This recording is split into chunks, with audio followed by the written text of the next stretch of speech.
صحیح ده خبرې ونه کړو بس همداسې کلاس ته هم ده صحیح ده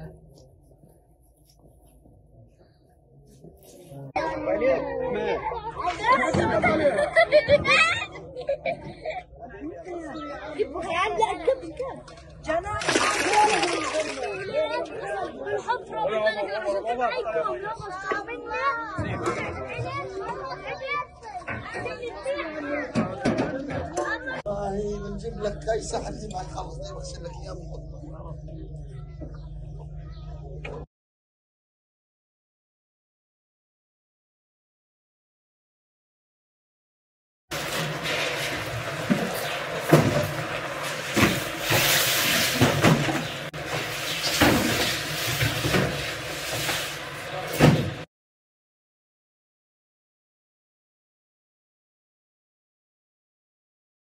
Bismillahirrahmanirrahim.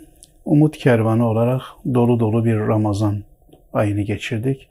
Rahmet ayı olan Ramazan'a girmeden önce başta Filistin'deki, Gazze'deki kardeşlerimiz olmak üzere dünyanın mazlum coğrafyalarındaki kardeşlerimize, ihtiyaç sahiplerine hep ulaşmaya çalıştık ve Ramazan projelerimizi yerine getirmeye çalıştık.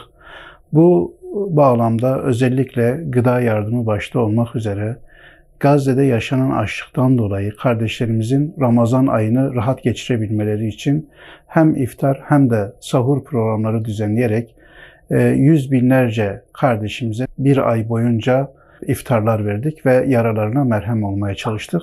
Bununla beraber sadece Gazze, Filistin değil, mazlum Afganistan'daki kardeşlerimize, Yemen'deki kardeşlerimize, Bangladeş'teki kardeşlerimize ve bununla beraber Suriye, özellikle İdlib kırsalında yaşayan kardeşlerimize ve Afrika'nın farklı ülkelerindeki kardeşlerimize hep ulaşmaya çalıştık. Onlarla beraber Ramazan ayını idrak edip onların ihtiyaçlarını gidermeye çalıştık. Rabbim dolu dolu bir Ramazan'ı bizlere nasip etti. İnşallah bizler de Umut Kervanı üyeleri, hem gönülleri hem de hayırseverleriyle beraber bu hizmette bulunarak kardeşlerimizin yaralarını sarmaya çalıştık. Şimdi de artık Ramazan ayının sonuna geldik.